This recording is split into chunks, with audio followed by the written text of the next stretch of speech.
En nombre de Dios y la patria, se abre la sesión.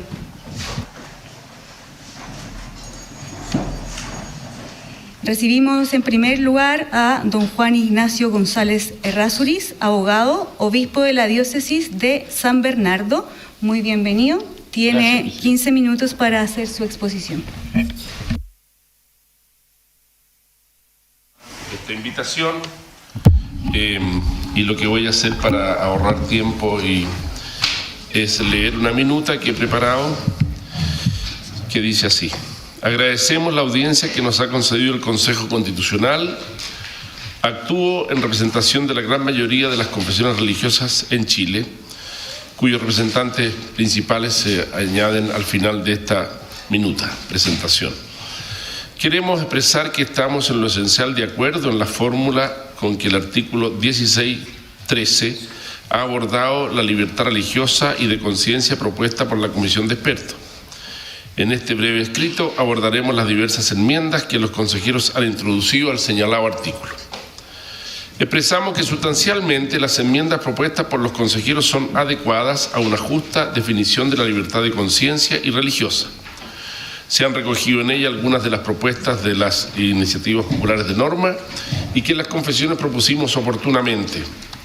Estimamos que la nueva manera de tratar el fenómeno religioso en la Carta Fundamental que se está redactando es una garantía para la libertad religiosa y de conciencia y un avance sustancial respecto del tratamiento de este tema en la Carta Constitucional precedente. Sin embargo, queremos señalar que hay algunos aspectos esenciales del contenido de la libertad religiosa que no están incluidos en la propuesta, que no estaban incluidos en la Comisión de Expertos y que ahora, de diversas maneras, ellas aparecen recogidas en las enmiendas propuestas por los consejeros. Varias de ellas son esenciales para asegurar la vigencia de la libertad religiosa y de conciencia. Segundo, análisis de las enmiendas introducidas por el Consejo Constitucional. Se han recogido en diversas enmiendas un elemento central como es la regulación esencial de la objeción de conciencia. En el caso de la enmienda 62.1, que establece que, comilla, el Estado no puede coaccionar a persona alguna para actuar en contra de sus convicciones o creencias, cierre comilla, se apunta a un elemento central de la vigencia de la libertad religiosa y de conciencia. Estamos plenamente de acuerdo con esta adición. En la enmienda 62.2, que se agrega la oración «Nadie puede ser obligado a adoptar, profesar o practicar una determinada religión, cosmovisión o creencia en contra de su voluntad», se reafirma en el ámbito constitucional otro elemento esencial que ya estaba recogido de manera menos explícita en la propuesta de la Comisión de Expertos. Estamos también de acuerdo en que se incluyen indicaciones de este tipo o parecidas. La enmienda 63.2, que agrega al numeral 13 del artículo 16, comillas, al derecho a vivir conforme a ellas, a transmitirlas y a la objeción de conciencia individual e institucional. La ley regulará este derecho garantizando su ejercicio debido respeto y protección. También consideramos que, además de los elementos sustanciales que aquí se encuentran, es importante señalar que la ley debe regular este derecho. En especial porque se podría producir una expansión indebida de sus contenidos a aspectos que no forman parte propiamente de las convicciones religiosas y morales, como es el caso de los cultos contrarios al orden público, sectas satánicas o similares, que no están cubiertas por la objeción de conciencia. Lo esencial es que la legislación no sea un elemento que restrinja lo que en justicia corresponde a las convicciones religiosas y morales de los ciudadanos. En la enmienda 54.2 de los consejeros Luchán, Jorquera, Navarrete, Phillips y Recondo, que agrega al artículo 16, número 13, para sustituir en el literal de la letra A la frase «tienen derecho a elegir que sus hijos o pupilos reciban la educación» por «tienen derecho a educar a sus hijos y a elegir su educación», nos parece que se agrega un elemento importante en cuanto directamente reafirma el derecho a la educación de los hijos y a elegir la educación. Lo que cabe observar es que esta disposición parece ser más adecuada para ser introducida en el capítulo o artículo relativo al derecho a educación, como aparece en alguna enmienda a ese rubro. En la enmienda 55.2 de las consejeras Fincheira, Gatica, Evia, López, Montoya y Rojas, para agregar en el literal A del número 13 del artículo 16, después del punto final, que pasa a ser seguido, lo siguiente: las familias tienen el derecho de instituir proyectos educativos y las comunidades educativas a conservar la integridad e identidad de sus respectivos proyectos de conformidad con sus convicciones morales y religiosas. Partiendo de la observación anterior, nos parece que se reafirma una vez más la libertad de los padres y familias a establecer lo que hoy se llaman los proyectos educativos institucionales, que, como sabemos, existen no solamente en la educación particular, sino que también en la educación municipal. Se conforma esta adición con la esencia del derecho a la educación de los hijos por parte de los padres. Es por lo demás hoy día una realidad presente tanto en la educación municipal como en la particular subvencionada, y reafirmarlo nos parece muy adecuado. En la enmienda 56.2 de los consejeros Fincheira, Gatica, Evia, López, Montoya y Rojas, para sustituir el literal B del numeral 13 del artículo 16 por el siguiente, comilla, B, la libertad religiosa comprende el libre ejercicio y expresión del culto, la libertad de profesar, conservar y cambiar la religión o creencia, la de manifestar, divulgar o enseñar la religión o creencias, la celebración de los ritos y las prácticas, y todo lo anterior en público o en privado, individual o colectivamente, en cuanto no se oponga a la moral, a las buenas costumbres o al orden público. Esta enmienda nos parece que agrega algunos elementos novedosos. Incluye el libre ejercicio y expresión, término este último que se conforma mejor al lenguaje constitucional. Agrega la palabra enseñar, luego de la expresión divulgar, que también es más precisa y que cautela mejor un derecho esencial de los padres.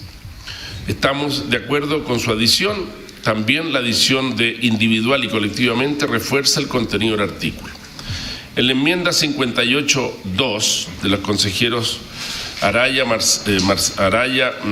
Marcela, Araya, Karen, Bengoa, Suárez, Márquez, Melín, Ñanco, Pardo y Viveros, para agregar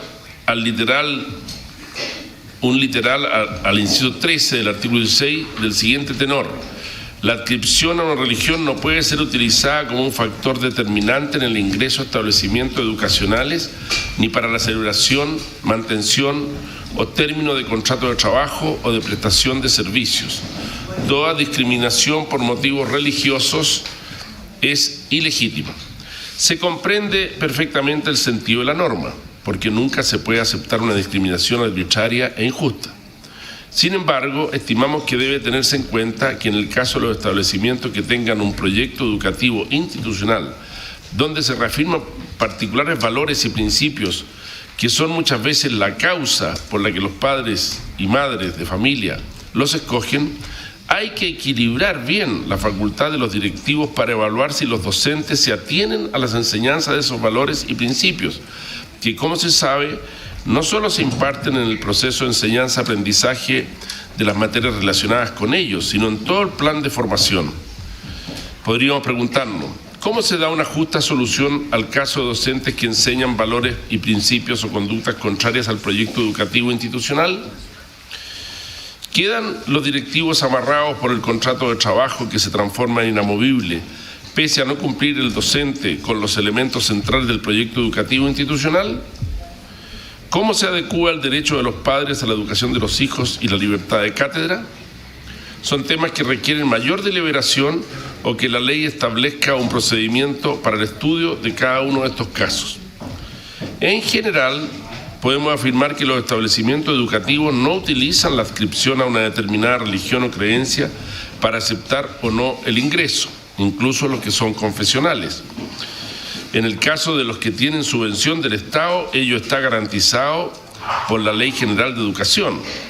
El punto esencial es que esos padres o madres deben conocer lo más adecuadamente el proyecto educativo institucional de manera que al postular o ingresar a sus hijos o hijas se comprometen a respetarlo y aceptan su vigencia en la educación de estos.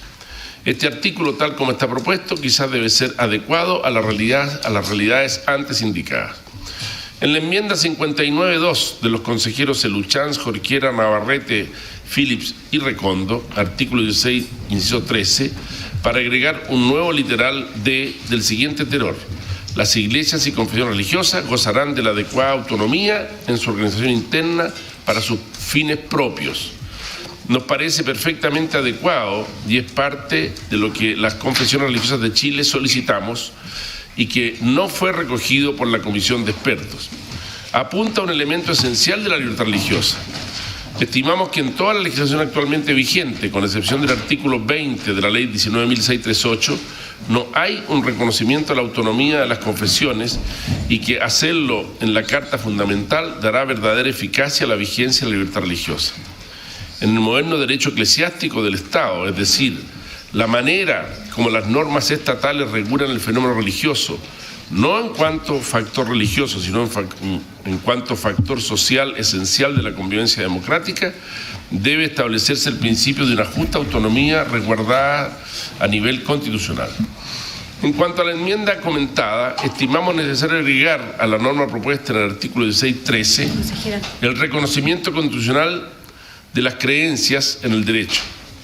Lo hemos propuesto, aunque no fue recogido por la Comisión de Expertos, con la fórmula: se reconoce a las confesiones religiosas y creencias como sujetos de derecho. Es una realidad muy sentida por las confesiones contar con un verdadero reconocimiento al más alto nivel normativo, que sea una garantía verdadera del derecho de libertad religiosa y de conciencia.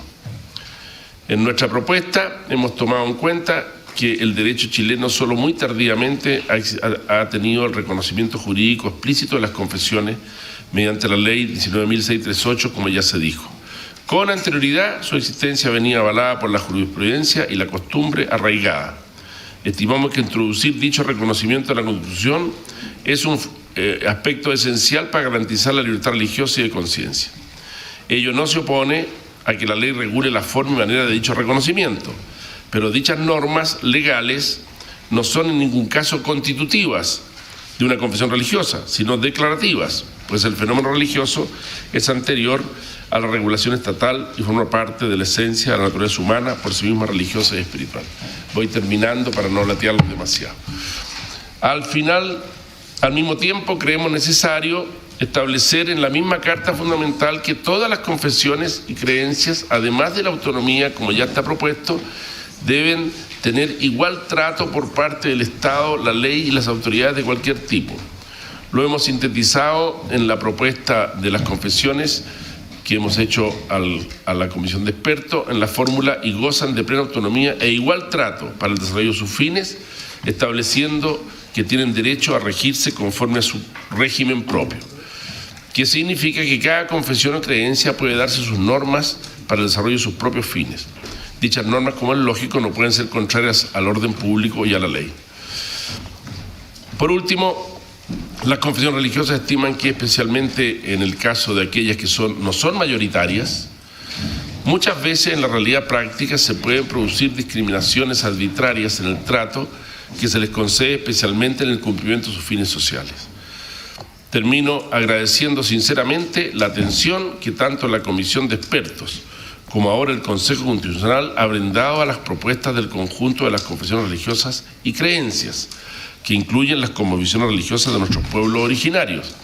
Estimamos que la regulación de la libertad religiosa y de conciencia, tal como lo hemos analizado ahora, es un avance muy sustancial en el derecho constitucional chileno. Concurren a esta presentación Celestino Aoz, arzobispo de Santiago, cardenal; Sergio Abad, arzobispo de la Iglesia Ortodoxa; Héctor Francisco Zavala, arzobispo primado de la Iglesia Anglicana; Francisco Javier Rivera, obispo de la Mesa Ampliada, coordinador del Comité Jurídico; Emiliano Soto, obispo presidente de la Mesa Ampliada Unión Evangélica Nacional; Sergio Veloso, obispo presidente de la UNIPECH; Fuad Musa, presidente del directorio de la Comunidad Musulmana de Chile; Muhammad Saad Rumie, del Centro Islámico Mezquita At-Salam; Ricardo Espés Cervea, 70, de la Iglesia de la Jesucristo de los Santos de los Últimos Días; Roberto López Rojas, obispo, Comité Ejecutivo de la Plataforma Evangélica Nacional, Eduardo Guaywortín, rabino, representante de la comunidad judía, Juan Ignacio González, coordinador de las comisiones religiosas en Chile, Hugo Alcamán, presidente de la Corporación Mapuche ENAMA, Eliana Monardes, vocera del Consejo Político de Pueblos Originarios, Ítalo Opaso, abogado general de la Iglesia Adventista del Séptimo Día, y Fernando Rodríguez, vocero y coordinador del Consejo Mapuche Gualmapu. Santiago, 11 de agosto de 2023. Muchas gracias, presidente. Quería partir preguntándole a nuestro invitado que nos ha hablado de la libertad religiosa, y lo escuché muy atentamente, y usted mencionó una de las enmiendas que como bancada, yo represento la bancada de Renovación Nacional y Evópolis, en la cual yo incorporo una enmienda, porque creo que es indispensable en el artículo 16, número 13, que no solamente, o sea, que tenemos que preocuparnos de proteger el lugar donde se realiza la libertad religiosa. Y quería preguntarle a usted qué le parece, debido a que en el año 2019, entre octubre y enero, se vandalizaron más de 57 iglesias en nuestro país, entre octubre del 2019 y enero del 2020. Y por lo tanto nosotros nos enfocamos también en proteger el lugar donde la gente practica sus creencias religiosas. Tiene la palabra el comisionado Lovera y posteriormente el consejero Liubetich. Gracias, presidenta, y por su intermedio quiero agradecer las presentaciones y los testimonios que hemos escuchado esta mañana. Tengo un puñado de preguntas para el obispo González y también para la señora Rosario Vidal. A ver, las constituciones tratan de abordar dos tipos de problemas. Uno son problemas estructurales que uno diría que siempre tienen que estar incorporados en constituciones, la forma del Estado y un núcleo de derechos y libertades, de eso no hay duda. Pero también las constituciones, se ha repetido hasta el cansancio acá, son hijas de su tiempo, ¿no? Ahora, hay constituciones que parece que pueden ser hijas de su tiempo, como la que se está elaborando acá, y propuestas que parece que no pueden ser hijas de su tiempo, como la maldecida, ¿no?, propuesta de la nueva constitución. Y hemos efectivamente abordado problemas hoy día acuciantes que parece que requieren alguna respuesta constitucional, independientemente de la postura que uno o una tenga respecto a las propuestas específicas, ¿no? Seguridad, terrorismo, migración, paridad, sistema político, justicia y reparación, por nombrar algunos ejemplos. Entonces, mi pregunta es, ¿cuál es el problema que hoy día aqueja de esa intensidad a las iglesias como para merecer este verdadero código moral que yo estoy viendo en las enmiendas, ¿no? Porque yo diría, ¿no?, preliminarmente, que si hay un problema a nivel del ejercicio de la libertad de religión, bueno, es la discriminación entre las iglesias, ¿no? Es la falta de atención del Estado respecto a varias iglesias en favor, en cambio, de una o un puñado en particular. Y yo entiendo efectivamente el punto que manifestó la consejera recién a propósito de la quema de iglesias, pero es un fenómeno, yo diría, excepcional durante el estallido. O sea, nadie diría que si tomamos en cuenta la cantidad de supermercados que fueron saqueados, bueno, vamos a incorporar algo así como una suerte de libertad de emprendimiento, ¿no?, en materia de supermercados, no específicamente producto de un periodo de tiempo que todos estaremos de acuerdo en reprochar fue algo excepcional. Lo segundo, respecto a la objeción de conciencia, ¿no? Y yo creo que acá, cuando uno introduce una objeción de conciencia en los términos amplísimos en que se está proponiendo, bueno, uno tiene que comprarse, permítame la expresión así, la caja de Pandora completa, que no es una expresión mía, sino que de un artículo del Harvard Law Journal. Porque, claro, si uno tiene una objeción de conciencia amplísima, conforme a la cual uno puede reivindicar sus convicciones para eximirse del cumplimiento de obligaciones legales, bueno, ¿cuáles son esas convicciones que uno puede esgrimir? Yo no veo en principio, por ejemplo, ninguna razón para dejar el satanismo fuera o como contrario al orden público. Ninguna. De hecho, hay un par de casos interesantes, creo yo, en la experiencia norteamericana, donde algunas iglesias o conglomerados satánicos lo que están pidiendo justamente es el reconocimiento, ¿no?, de ser religiones, justamente para efectos de eximirse. Veamos cómo se da esta caja de Pandora, ¿no?, para eximirse de las regulaciones legales que prohíben el aborto. Entonces, como por ejemplo para el Satanic Temple, el cuerpo de una o de uno es individual y solo está sujeto al arbitrio de una o de uno, bueno, la prohibición del aborto es una regulación legal respecto a la cual yo me quiero eximir en virtud de mi convicción satánica, digámoslo así, ¿no?, que yo no veo por qué es contrario al orden público. Yo tocaba en una banda satánica batería y orden público nunca comprometimos. Comimos mucho rallado primavera y guantanes en las playas, pero fuera de eso no veo nada más en contra del orden público. Y lo otro que tiene que ver con las intervenciones que recién escuchamos, ¿no? Que tiene que ver con cómo el derecho se vincula con hechos y regulaciones, porque no es cierto o no es necesariamente así que algo que es real en el mundo fáctico, pero aún así discutible, tenga que ser regulado de la misma forma por el derecho. Es decir, algo puede efectivamente tener lugar en los hechos, pero ser regulado jurídicamente y constitucionalmente de manera diversa, ¿no? Y yo comparto con usted, lo comparto completamente. Las entidades religiosas, la religión es un fenómeno probablemente anterior al Estado, que tiene un reconocimiento legal. Enhorabuena. Tiene la palabra el consejero Liubetich. Gracias, Presidenta. Aprovecho de saludar a nuestros invitadas y nuestros invitados y consejeras, consejeros, expertas y expertos. Quiero hacer dos preguntas, una al obispo, a Monseñor. Sin duda hay que reconocer el derecho a impulsar proyectos educativos autónomos y con las perspectivas que una comunidad pueda plantearse y desarrollarlo en esa perspectiva. Y en ese proyecto concurren personas, digamos, a colaborar, a trabajar, a establecer relaciones laborales en esa línea. Y uno creo que es razonable pedir que, obviamente, en el caso de profesores, se ajusten a ese proyecto a los efectos de impartir y sean coherentes con el proyecto, en decisión propia de esa persona si concurre o no allí. Pero a propósito de un reciente fallo de la Corte Interamericana, las características u opciones personales de esas personas pueden ser incidentes en las decisiones que tomen, por ejemplo, estos proyectos educativos, considerando que esa persona imparte razonablemente bien los contenidos que son propios de ese proyecto educativo, pero tiene unas opciones personales, como en el caso del reciente fallo de la Corte Interamericana de identidad o de orientación sexual propias y muy respetables. ¿Es razonable que estas se conviertan en un inconveniente a los efectos, un obstáculo para que siga impartiendo, desarrollando sus responsabilidades laborales en el marco de ese proyecto educativo? Y un comentario y pregunta para el obispo González Errázuriz. En lo particular, creo que una nueva constitución debe asegurar que las personas tengan la libertad de profesar las creencias espirituales que estimen convenientes para sí mismas, dentro de un Estado laico que debe supervigilar el correcto funcionamiento de todas las organizaciones, entre ellas las iglesias y los cultos, por la sencilla razón de que reciben un importante beneficio estatal en materia de impuestos, dado que son realmente beneficiadas con la exención de pago de toda clase de contribuciones a las dependencias destinadas a un culto.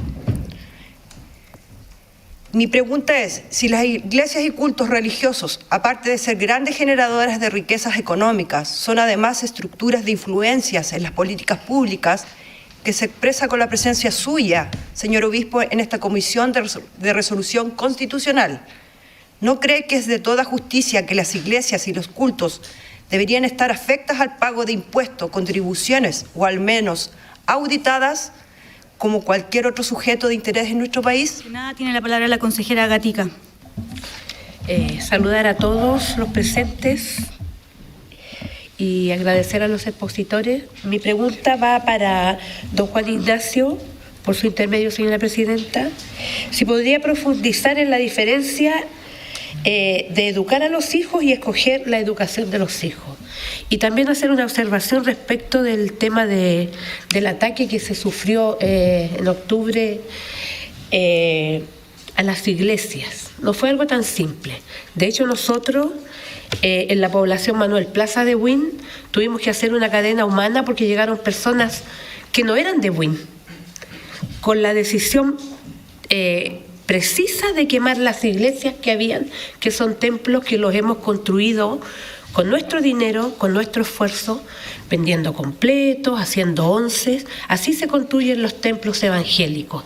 Y después de construidos los templos evangélicos, se ayuda a los drogadictos, haciendo evangelizaciones en donde los citamos, los invitamos, vamos a sus hogares y ayudamos también a sus padres, y con el amor, porque creo que el amor es transversal, ¿cierto? El amor por el prójimo, yo creo que eso no tan solo lo promueven las personas creyentes, yo creo que si estamos aquí también es por amor a Chile. Entonces, si las iglesias son autónomas y las personas que estamos dentro de ellas las creamos, yo creo que no sería bueno que paguen impuestos, ya que además prestamos un servicio a la comunidad en las cárceles.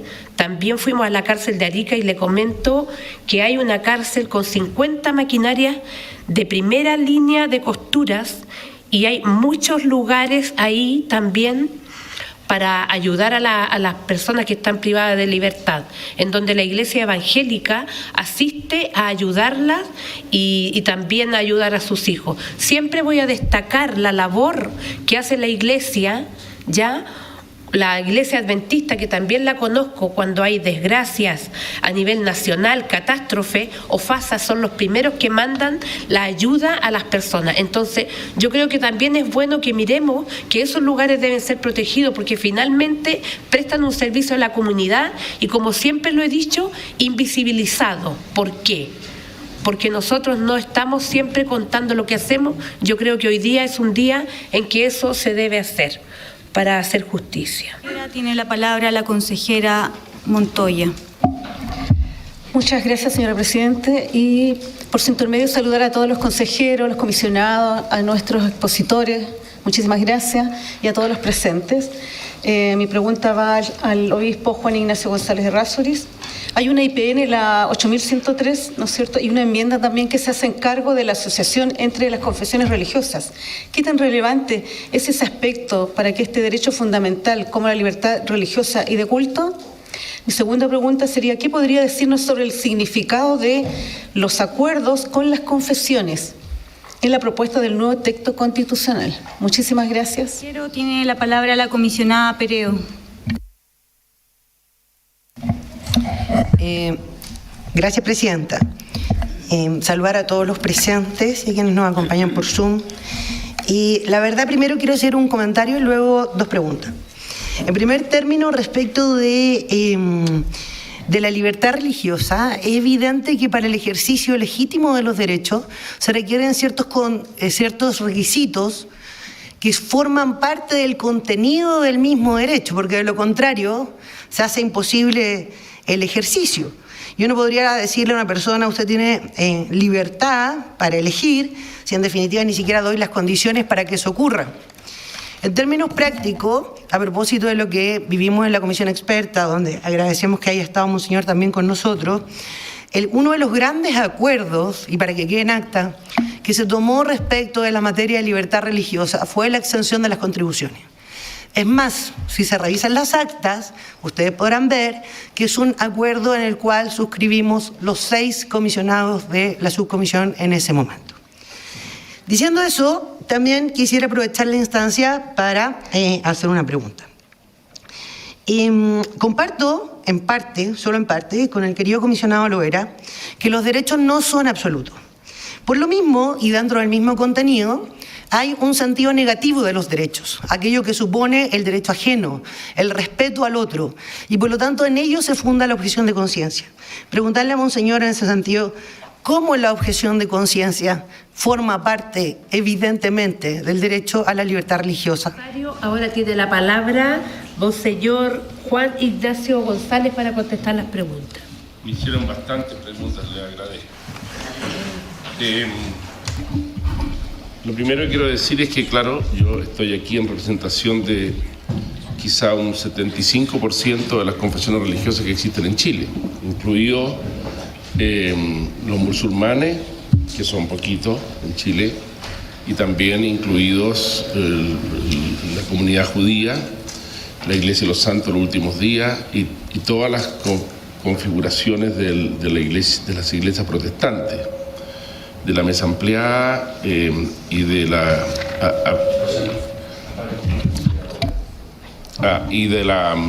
y también de las iglesias pentecostales y también de los pueblos originarios, Hay 3 grandes grupos de pueblos originarios que están identificados en el documento que voy a dejar para el conocimiento de ustedes. Respondiendo, por lo tanto, a la consejera Fincheira, sí, completamente de acuerdo con ese artículo, lo vamos a incluir en nuestra indicación, en nuestra minuta, porque el templo, que no es solamente el templo religioso cristiano, es cualquier templo, el templo Bajay que está allá arriba también, o los lugares de culto de los pueblos originarios requieren de una especial protección, y cuando son pasados a llevar o son criminalizados, debería la ley tener como pasa en otros países, una sanción particular. Nosotros habíamos puesto en nuestra propuesta original que pensábamos que era una forma de atentado a los derechos humanos, y sobre todo a los derechos humanos de las personas que asisten ahí. Se han quemado 60 iglesias cristianas en la zona sur, lo que significa que hay cientos de personas que no pueden rendir el culto a Dios, que es la primera obligación que tiene una persona que es creyente. Respecto de lo que ha dicho el consejero Lovera, sí, es cierto que las constituciones son hijos de su tiempo, pero se trata de que sea un tiempo largo, como Estados Unidos. No se hacen constituciones Y nosotros tenemos una bonita tradición y bella tradición en esto desde el año 25 para acá. ¿Por qué se amerita el tratamiento de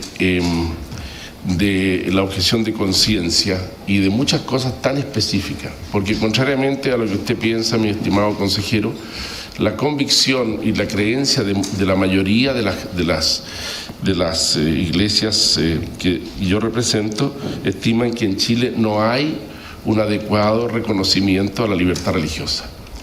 Yo soy obispo de una diócesis que tiene 900.000 personas, donde está, por ejemplo, el Hospital El Pino, el Hospital Parroquial, donde hay un montón de otras realidades sociales muy difíciles, y yo me encuentro con la realidad de que una persona que está en el Hospital El Pino, que quiere llamar a su pastor para ser atendido porque está en un momento difícil, no puede entrar. ¿Por qué no puede entrar? Porque el reglamento unilateralmente dado por el Ministerio de Salud dice que tiene que estar acreditado el capellán para poder entrar, o el pastor, y si no está acreditado no puede entrar. Y esa persona quiere al pastor González, no quiere a otro. Él es su pastor. Yo quiero ser atendido porque es mi pastor. No, aquí no hay solamente un capellán, y esto pasa en las cárceles, lo mismo. Entonces, ¿qué es lo que ha pasado en Chile y qué es lo que hay que captar, y quizá en el mundo, y que ustedes se mueven más académicos, que yo también me muevo en ese mundo? Nosotros todavía no terminamos de comprender que el factor religioso es un factor social. El Estado no se preocupa de la religión por la religión. Por eso Chile es un Estado donde hay separación. El Estado se preocupa del factor social del factor religioso porque es un factor social, tan importante como otros factores sociales, más o menos en cada uno de los casos. Y por eso es necesario que en esta Constitución que se está redactando y que a nosotros nos hemos presentado ya en el anterior proceso y en este, se regulen con mucha mayor profundidad las cosas que en la Constitución del año 25 y el año 80 casi no se decían. Lo que había sobre libertad religiosa en la Constitución del 25 y del 80 era prácticamente un saludo a la bandera. La libertad de culto, que es una cosa que ya ni siquiera el término se usa. El término ya que hoy día se usa ni siquiera es ese. Nos ha costado comprender como sociedad que el Estado tiene que asimilar y tomar y regular, y eso es lo que, como sabes tú muy bien, en el moderno derecho se llama derecho eclesiástico del Estado. O sea, cómo el Estado regula el factor religioso, no en cuanto a factor religioso porque no es competente para eso, sino en cuanto a factor social. Recordemos esa película que todos hemos visto de ese soldado que era evangélico americano, que lo mandan a una guerra en que no puede, y él no dispara, pero salva todo el pelotón. O sea que la objeción de conciencia no tiene que ver solamente con el aborto, el derecho a la vida, tiene que ver con cosas mucho menores. A mí me tocó el caso, yo muchos años fui abogado de los carabineros, cuando era laico, hace muchos años. Me tocó el caso de leer un sumario porque tenía que leer los sumarios que se hacían por accidente en todo Chile, en que un carabinero tuvo que intervenir en un momento de conflicto y no disparó, pese a que el jefe le decía, dispara tu arma, defendámonos. No, y después, bueno, vino un momento al estudio, no, es que yo no puedo disparar el arma, porque soy de tal confesión religiosa y yo no puedo usar el arma. ¿Pero qué hacía aquí? Bueno, ahí hay una realidad que hay que respetar. Te digo, los musulmanes tienen sus objeciones. Los musulmanes tienen un problema con cómo se entierran en Chile. El profeta los mandó a enterrarse así, de costado y mirando a la Meca. Pero aquí los meten dentro de un cajón y los entierran mirando para arriba. Y nuestro libro esencial, el Corán, dice otra cosa. Y yo no puedo... Y entonces tenemos que hacer una serie de cosas y meter al personaje que murió de costado dentro del cajón mirando a la Meca. Y así pasa con, por ejemplo, el día en que rendimos culto al Creador.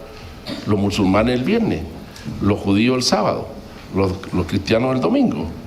Entonces, pienso que, contrariamente a lo que es cierto, no hay conflictos así como evidentes que sean motivo de persecución religiosa, pero hay muchos más conflictos. Atención de las Fuerzas Armadas. ¿Qué se hace con el Escuela de Infantería donde yo trabajo, donde yo vivo, que está con los conscriptos que son evangélicos? ¿Quién los atiende? Nadie, hay un capellán católico nomás. Porque eso es un acuerdo que tomó Chile en 1910, se creó un vicariato castrense antes de la separación de la Iglesia y del Estado. Hay que regular cómo se atiende la exigencia de un soldado que dice, yo no soy católico, yo quiero que haya un capellán aquí. No, es que hay un capellán nombrado nomás, ¿usted se atiende con él o no se atiende? Entonces, creo que la objeción de conciencia regular, estoy de acuerdo contigo en que hay que regular, que por ley hay que regular cómo, porque se pueden producir conflictos. Estoy de acuerdo que puede haber, no creo que en realidad la banda que tú tocabas haya sido satánica en sentido estricto de la palabra. ¿Viste a Satanás alguna vez? No lo viste, entonces significa que no andaba por ahí. Yo lo he visto cerca, varias veces lo he visto cerca. Muy bien. Entonces, a mí me acaba de pasar, nos acaba de pasar en la iglesia que una determinada entidad religiosa pidió acceso de televisión abierta digital. Todo se cumplió, menos una cosa por la cual le dijeron que no. No pudo acreditar que era una persona jurídica. Fuimos al Ministerio de Justicia. La justicia dice, mire, la ley 18.638 dice que aquí está excluida la Iglesia Católica. No, usted tiene que acreditar que es persona jurídica. Pero sí, viejo, sí, es una creación del derecho canónico. Y en el derecho canónico es un derecho vigente en Chile y vigente en la Iglesia. Y aquí está la personalidad jurídica acreditada por el obispo, por el notario, por todo. No. Cuando yo voy al Banco de Chile y una cuenta corriente como obispo, me dice, ¿y usted quién es? Yo soy el obispo de San Bernardo. ¿Y quién me dice usted que usted es el obispo de San Bernardo? Le traigo la bula de Juan Pablo II, firmada. Toma, aquí está el nombramiento. O sea, en Chile ha habido un desconocimiento de las confesiones religiosas real. De hecho, no hay un reconocimiento legal explícito a la confesión religiosa. Sigamos. Yerko, algo te hablé del caso de la profesora. Yo tuve que conocer en primer lugar porque a mí me tocó tomar esa medida. Dura, difícil y después de un diálogo muy distinto de lo que ha salido en la prensa, de lo que se dice, nada que ver. La Iglesia no persigue ni discrimina a ninguna persona por su condición. Pero aquí se trataba de una profesora de religión que tenía un compromiso de enseñar los elementos centrales de la religión cristiano-católica. Y lo que sucedió es que la persona tenía su condición de lesbiana desde antes que pasara esto. Pero de repente esta situación emergió. ¿Por qué emergió? Porque empezó a vivir públicamente con otra, por la muerte de su madre, una serie de cosas que pasaron. Y entonces los papás empezaron a reclamar. Y fueron a reclamarme a mí. Entonces yo la llamé, Le pregunté y me dijo abiertamente, bueno, ¿y qué hace usted cuando tiene que enseñar el sexto mandamiento? Estamos hablando aquí con toda libertad. No, eso no lo enseño yo, pues, me dijo. O sea, que en la medida que la condición de cada uno de nosotros impida estar comprometido con aquello que es parte esencial de lo que yo debo enseñar, y por eso lo dije en esa parte, en esa observación que hicimos al artículo, hay que pensar cómo se regulan esas contradicciones. Esta persona no enseñaba las cosas esenciales de la Iglesia en algunos aspectos que para nosotros son esenciales. Y por eso hubo que decirle que no, y no perdió el trabajo, siguió trabajando como inspectora del Liceo Cardenal Zamoré, se jubiló como inspectora del Liceo Cardenal Zamoré, y la Corte Interamericana, de la cual tantas veces hablamos, en ninguna parte dice expresamente que las confesiones no tienen derecho a certificar la idoneidad de las personas que hacen las clases de religión. Lo que regula es cómo hacerlo para que no haya discriminaciones. Entonces es muy interesante ese caso porque es un caso casi único, ¿ya? Pero que además les puedo asegurar que en el caso personal mío fue tratada con toda dignidad y todo cuidado la profesora. Soy totalmente consciente de eso, yo mismo lo hice. No es que haya sido una cosa así. Después a la concejala Araya. Pero yo estoy aquí no por ser católico, yo estoy aquí porque represento a todas estas confesiones que acabo de leer. Y somos un elemento esencial de nuestra patria. O sea, empecemos por O'Higgins y Carrera, ¿no es cierto?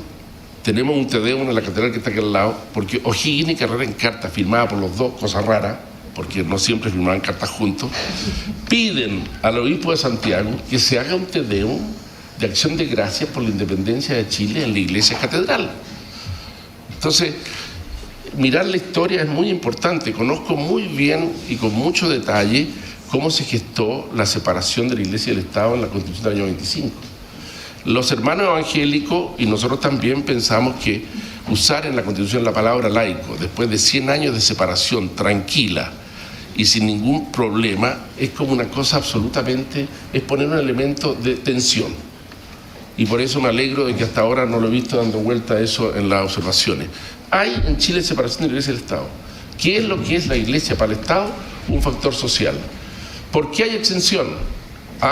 Tiene mucha historia, pero hay una ley que es la de 17.000 y tanto que tiene más de 900 exenciones.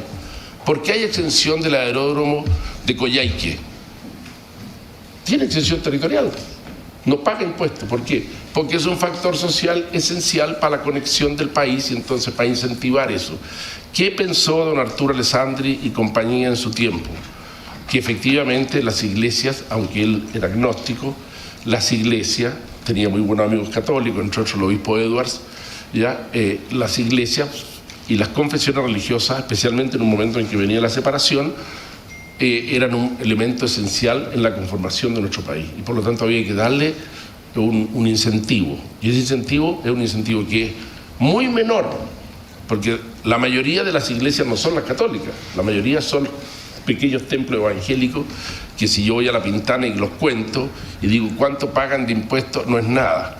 Pero lo interesante es que no es un privilegio a una iglesia o a las iglesias, es una manera en que el Estado incentiva y muestra su interés por factores sociales, los hospitales, las universidades, los colegios, los jardines infantiles, los aeródromos, un club de adulto mayor de no sé dónde que sacó exención y se le dieron la exención territorial, y hay más de 900, así. Entonces, no estamos en un privilegio. Por último, decir, ¿cuál es la diferencia? Un elemento importante. En la Constitución del año 25, cuando se separó la Iglesia y el Estado, si uno lee lo que ocurrió con detalle, en las memorias de don Arturo Alessandri y sobre todo en las memorias del embajador Subercasó, aparece claro que la Constitución del año 25 se separaba, pero había un acuerdo jurídico. Ese acuerdo jurídico existe, está redactado, pero Alessandri tuvo que irse del país y nunca se llevó a cabo. Y el embajador Subercasó dice, faltó solo una cosa, el concordato, como se llamaba en ese tiempo, que regulaba las relaciones entre las confesiones religiosas y el Estado. Y por eso hemos puesto ese artículo sobre los acuerdos. Porque, como ha dicho nuestro intendente, que ya debe haberse ido a trabajar seguramente ahí, intendente o no, dice, hay que actuar con coordinación e integración de los actores. No puede ser que en Chile la asistencia religiosa de una persona que está en un hospital público o privado dependa de un acto unilateral de la autoridad, porque es un derecho que tiene que ser regulado. Y lo que pretendemos las confesiones religiosas, como es en Francia, como es en Francia, como es en España, como es en casi todos los países del este europeo, como es en casi todos los países de África, como es en Brasil, como es en Argentina, como es Perú, es tener un acuerdo jurídico que regule esto, la educación, el servicio militar, la asistencia en los hospitales, etc. Por último, y para ir terminando, la consejera Gatica me preguntaba qué diferencia hay entre educar a los hijos y enseñar a los hijos. Educar es una labor que está habitualmente relacionada con el proceso de enseñanza-aprendizaje propio de lo formal, pero enseñar a los hijos es una cosa que está en el ámbito de la familia. Y resulta que nosotros, por muchas razones que no es el caso de analizar aquí, hemos ido delegando la enseñanza, la educación de los padres en los establecimientos educacionales de cualquier tipo que sean. Y resulta que la familia ha ido perdiendo su capacidad de ser el lugar de aprendizaje. Y esto lo veo yo en la realidad social que me toca vivir a mí, en el mundo donde estoy yo, y por lo tanto pienso que por eso que dijimos que esa adición nos parece muy bien. Ya le expliqué a la concejal Montoya, a la consejera Montoya, el tema de los acuerdos. No es una asociación en el sentido estricto de la palabra, es un acuerdo. Tenemos que, siendo las confesiones religiosas un fenómeno que no es un fenómeno que está entre el Estado y la persona, es de otra naturaleza, tiene una autonomía distinta, tiene que ser respetado por la legislación y por la Constitución también de una manera distinta. Por último, quisiera decir e insistir en una pequeña idea. Yo pienso que, dado la realidad que yo estimo muy providencial de que ustedes estén redactando una carta fundamental para el Chile futuro, todas estas cosas que estamos hablando, en la medida en que queden lo más verdaderamente bien expresadas, con justicia para todos, con equilibrio, sin ninguna cosa que pueda hacer, no, esto es de un lado, esto del otro. No, va a ser un bien inmenso para el país y va a traer paz. Eso es lo que pensamos las confesiones religiosas, especialmente la Iglesia Católica, y aquí hablo como título de obispo. Pero también pienso que no puede ser que en Chile todavía la Iglesia no cuente con un estatuto, un reconocimiento jurídico verdadero. Se hizo en tiempo el presidente Elwin con la ley 19.638, que a mí me correspondió trabajar con ella, y ahí quedó claramente establecido que las iglesias y confesiones anteriores a esa ley se regían por sus propias normas, por su propio derecho. La Iglesia Católica tiene derecho, tenemos un código de derecho canónico que es como el Código Civil de este porte, y que rige en Chile, y hay unas normas complementarias que dan todos los obispos de Chile, y yo como obispo de San Bernardo puedo dar normas, por ejemplo, sobre la vacación del clero, las vacaciones del clero, cuánto tiempo es, qué sé yo, porque la ley me mandata a mí, la ley canónica me mandata, y usted tiene que regular las vacaciones del clero, y así muchas otras cosas más. Por eso que insistiría en que se fuera hacia un reconocimiento jurídico de las confesiones religiosas, que, como leí, y con esto termino, no significa que el Estado, al hacer en este momento la ley que regula las confesiones religiosas en el Ministerio de Justicia, hace que le pase lo que le pasó a esta institución. Como no estaba en ese listado, y el Ministerio decía no puede estar, porque el artículo 20 dice que usted es anterior, esta Iglesia Católica es anterior a esta ley, entonces usted no tiene personalidad jurídica para el Estado chileno. ¿Pero cómo? Ya pasó que un tribunal electoral desconoció a la Universidad Católica como persona jurídica, y la Universidad Católica fue creada y fue reconocida por ley del Estado en el año 30 y tanto, 40 y tanto, pero es una entidad eclesiástica. El derecho canónico es un derecho que en Chile, y el derecho de otras confesiones, tiene que tener no solamente, sino que tiene que ser reconocido. Cuando haya conflicto hay que arreglarlo, porque nadie puede ir contra el bien común y contra la ley del Estado. Muchas gracias, presidente.